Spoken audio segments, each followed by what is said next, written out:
மங்கை நங்கை மோகினி.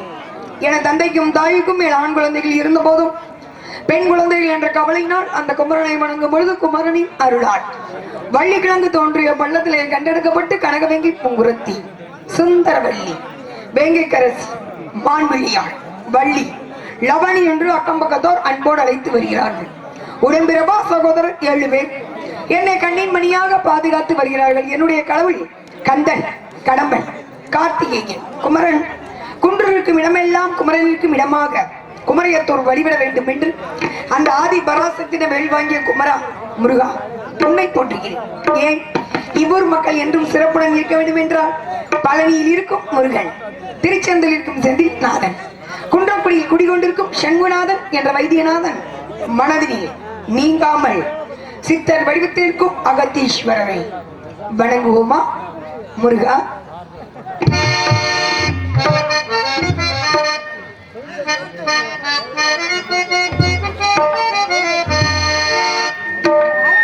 முருகனுக்கு ஒரு நாள் திருநாள், எள் முதல்வனின் வைபவ பெருநாள்.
மலர்கள் பூத்திருந்தாலும் மல்லிகையோடு ஒவ்வொரு பூக்களாக கலந்து கந்தனுக்காக நான் தொடுக்கும் மாலை.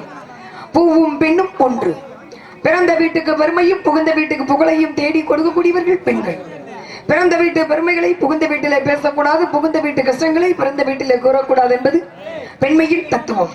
பெண்ணாகப்பட்டவள் பிறந்த இடம் ஒரு இடமாக இருந்தாலும் சென்று வாழும் இடம் கடைசி வரை கணவன் வீடாகத்தான் இருக்கும். கணவனுக்குள் கட்டுப்பட்டவள் தான் பெண்கள். வண்டி ஓட சக்கரங்கள் 2 மட்டும் வேண்டும், 2இல் 1 சிறிது என்றால் எந்த வண்டியும் ஓடாது. வாழ்க்கை என்ற வண்டியை நடத்தி செல்வதற்கு கணவன் மனைவி சமமாக இருக்க வேண்டும். நான் பெரியாள் நீ பெரியாள் என்றால் வாழ்க்கை சுகமாக இருக்காது. வண்டியின் சக்கரங்கள் சிறியது பெரியதென்றால் சென்று சேரும் இடம் சுலபமாக சேராது என்று தண்ணில் சரிபாதியை கொடுத்தவன் சிவபெருமான் சக்திக்கு. அப்பேற்பட்ட பெண்கள் பிறந்த வீட்டை விட்டு புகுந்த வீட்டுக்கு வரும்பொழுது கஷ்டங்கள் இருக்கலாம், துயரங்கள் இருக்கலாம். அவையெல்லாம் மறந்து பூக்களின் மென்மையோடு தன்னுடைய வாழ்க்கையை துவங்க வேண்டும் என்று பெண்களுக்காகவும் உலகமெங்கும் கொன்று குவிக்கப்படும் தமிழினம் நம் சகோதரர்கள், நம் சகோதரிகள் தமிழர்கள் குறிவைத்துக் கொள்ளப்படுகிறார்கள். இந்துக்களின் சாஸ்திரங்கள் சம்பிரதாயங்கள் கொஞ்சம் கொஞ்சமாக அழியப்பட்டு வருகிறது. இந்துக்களின் பாரம்பரிய பழக்க வழக்கம் கொஞ்சம் கொஞ்சமாக மறையப்பட்டு வருகிறது. நம்முடைய பாரம்பரிய பழக்க வழக்கங்களை இனிமேல் நம்மால் உருவாக்க முடியாது. இந்துக்களின் சாஸ்திரங்கள் சம்பிரதாயத்தை இனி யாரும் உருவாக்க முடியாது. ஆனா நாம் முன்னோர்கள் உருவாக்கி வைத்த அந்த சாஸ்திரங்கள் சம்பிரதாயத்தை பாதுகாக்க வேண்டியது நம்முடைய கடமை. அந்த இந்துக்களின் பாரம்பரிய பழக்க வழக்கங்களை இளம் தலைமுறைக்கு எடுத்துச் சொல்வது நம்முடைய கடமை. இதுவே அவர்களுக்கு நாம் செய்யும் நன்றி கடன். அது ஒண்ணுதான் நம்மளால முடியும். இந்துக்களின் பாரம்பரியத்தை வச்சுதான் ஒவ்வொரு கோயிலும் உருவாக்கப்பட்டது. இந்துக்களின் சாஸ்திரங்கள் சம்பிரதாயம் வைத்தான் ஒவ்வொரு மனிதனின் வாழ்க்கையும் நிர்ணயிக்கப்பட்டது. அந்த பழமையான பழக்க வழக்கங்களை நாம் மறவாமல் வளர்க்க வேண்டும். உலகமெங்கும் கொன்று குவிக்கப்படும் தமிழினம் இலங்கை இல்ல அவங்க பேசி முடிக்கட்டும். சட்டசபை முன்னாடி பேச இஷ்டமானவங்க எந்திரிச்சு வெளியில போய் பேசுங்க, சரிங்களா? நாடகம் வந்து ஏதோ எங்களால முடிஞ்சாலும் நாங்க சொல்றதுதான் வந்திருக்கிறோம். அங்க உட்காந்து சலச்சலன்னு பேசிக்கிட்டா எனக்கு டிஸ்டர்பா இருக்கும். அவ்வளவு நீங்க பேசுங்க, பேச வேணா எனக்கு உரிமை இல்லை சொல்றதுக்கு. பேசுறவங்க எந்திரிச்சு போயிருங்க, நாடகம் பார்க்க வேண்டாம். ஏன் இந்த அக்கா அப்படி பேர ஒரு சில விஷயங்கள் தம்பி சொன்ன நான் சொல்றதுக்கு தான் வந்திருக்கேன். மெனக்கெட்டு திருச்சி வந்து புதுக்கோட்டையில எங்களை வர சொல்றாங்கன்னா ஏதோ ஒரு விஷயம் என்னை பிடிக்கலன்னா நீங்க எந்திரிச்சு போயிடலாம். எதுக்கு அங்க வந்து கச்ச கச்ச கச்சன்னு பேசிக்கிட்டு நீங்களும் பேசிட்டு அடுத்தவங்க செய்தி கேட்க விடாம தயவுசெய்து மன்னிச்சுக்க. அந்த மாதிரி சொன்னதுக்கு தயவுசெய்து எந்திரிச்சு போயிருங்க, சரிங்களா?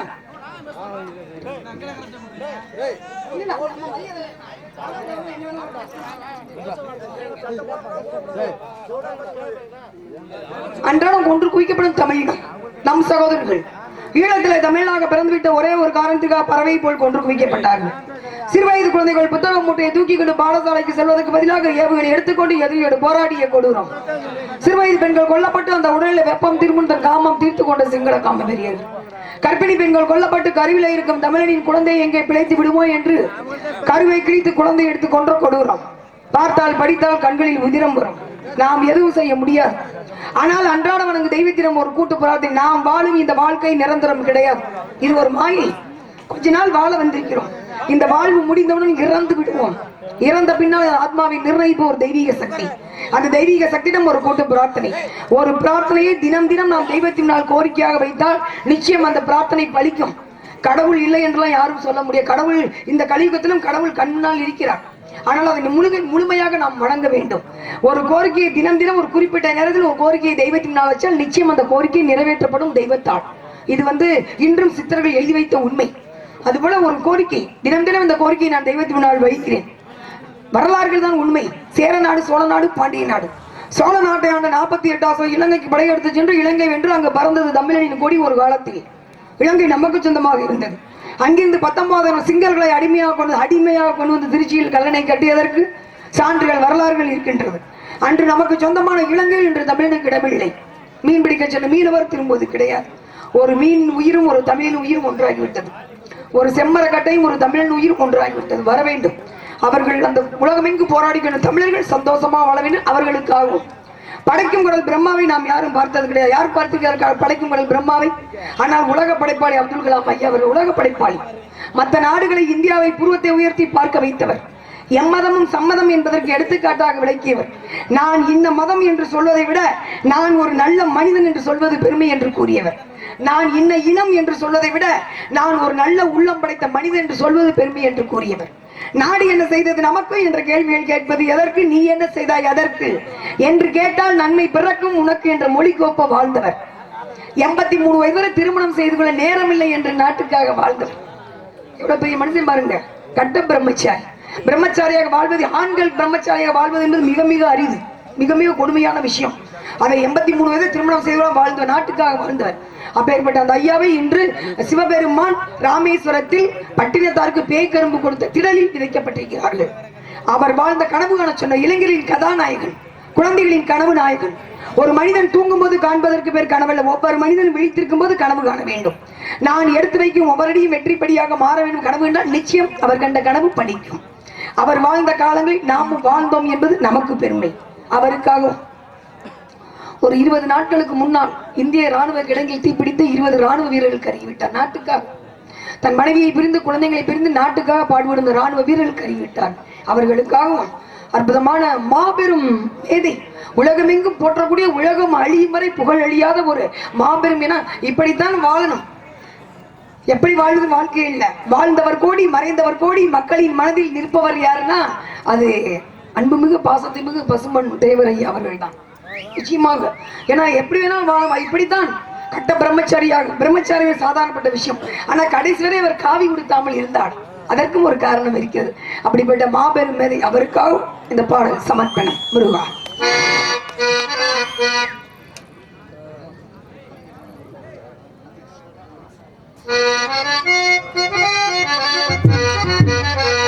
தமிழகமே போற்றும் தலைவர் அம்மா, பசும்பொன் கண்டெடுத்த தீவர் தானம்மா, பசும்பொன் கண்டெடுத்த தீவர் தானம்மா. தமிழகமே போற்றும் தலைவர் அம்மா,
கேளம்மா இறந்த நாளும் பிறந்த நாளும் ஒன்றாக அமைந்த தங்கம் பூமியில் எவருக்குமே கிடைக்கிறாத விந்தையம்மா இறந்த நாளும் பிறந்த நாளும் ஒன்றாக அமைந்த தங்கம் பூமியில் எவருக்குமே கிடைக்கிறாத விந்தையம்மா நம்மை குல தங்கள் தானம்மா முத்து ராமலிங்கம் தானம்மா முத்து ராமலிங்கம் தானம்மா போற்றும் தலைவரம்மா பொழுதும் குழந்தனம்மா புதன்கிழமை ஆனதம்மா அழகு சப்பர தீரை அலங்கரித்தார் வாரு அங்கே மல்லிகை முல்லை என்று இருவாச்சி மலர்களாலே அழகு சப்பர தீரை அலங்கரித்தார் வாரு அங்கே தெய்வம் அவர் கிளம்பி போகவே தேசமெல்லாம் கலக்கி நிற்கவே தேசமெல்லாம் கலகிடிக்கவே விண்ணுலகம் உள்ளவரை மண்ணுலகம் உள்ளவரை மக்கள் மனதை நீங்காத இடமும் என்றார் முக்குளத்து வீரர் சிங்கம் முத்து ராமலிங்கம் தங்கம் மக்களை தப்பிக்க விட்டு மரணமான என்று நம்ம குலங்கள் தானம்மா முத்து ராமலிங்கம் தானம்மா அந்த முத்து ராமலிங்கம் தானம்மா தமிழகமே போற்றும் தலைவர் அம்மா 5 வயது அறியா பருவத்திலிருந்து கந்தனுக்காக காத்துக் கொண்டிருக்க வேண்டும் புதுக்கோட்டை கண்டெடுத்த தங்கம் வள்ளிநாயகரிடையே இருக்கும் சாந்தி அவர்களுக்கு கிராமத்தின் சார்பாக மலர்பானை அணிவிக்கப்படுகிறது. கிராம நிர்வாக அலுவலர் ஐயாவு தலைவர் எங்கிருந்தாலும் மேடைக்கு வருவோம் அன்பு அழைக்கின்றோம்.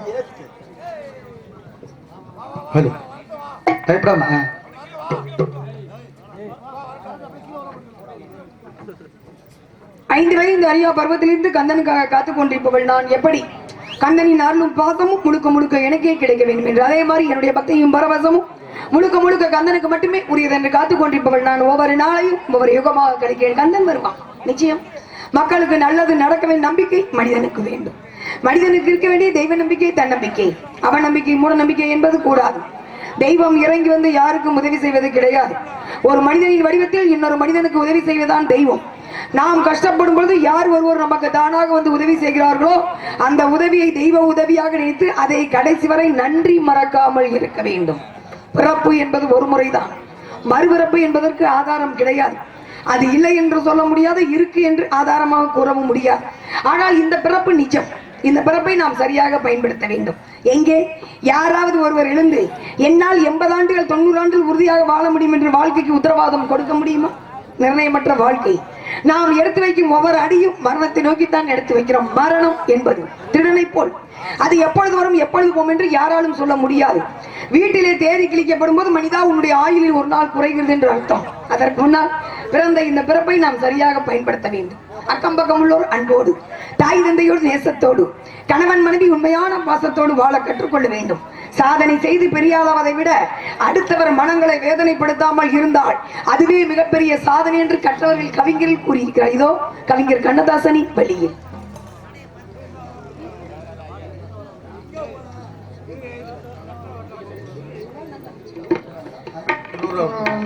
பேர் சொல்ல வேணாம், சொல்லவும் வேணாட்டாங்க. அன்பில் கொடுத்துருக்காங்க. நன்றி.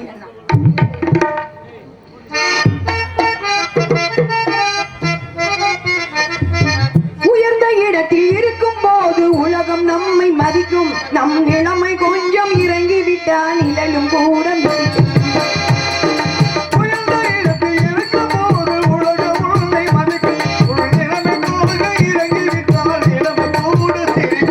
மதியாத தலைவாசல் மிதிக்காதே என்று மானமுள்ள மனிதனுக்கு அவை சொன்னது. அதில் அர்த்தம் உள்ளது. பரமசிவன் கருத்தில் இருந்த பாம்பு கேட்டது கருடாகுமா இருக்கும் இடத்தில் இருந்து கொண்டால் எல்லாம் சௌக்கியமே. கருடன் சொன்னது அதில் அர்த்தம் உள்ளது.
அர்த்தம் உள்ளது பரமசிவன் கழுத்தில் இருந்த பாம்பு கேட்டது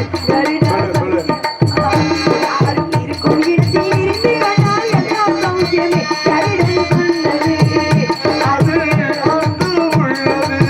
கருடன் சொன்னது சாமி நீ சொல்லும் வார்த்தையில் அர்த்தம் உள்ளது.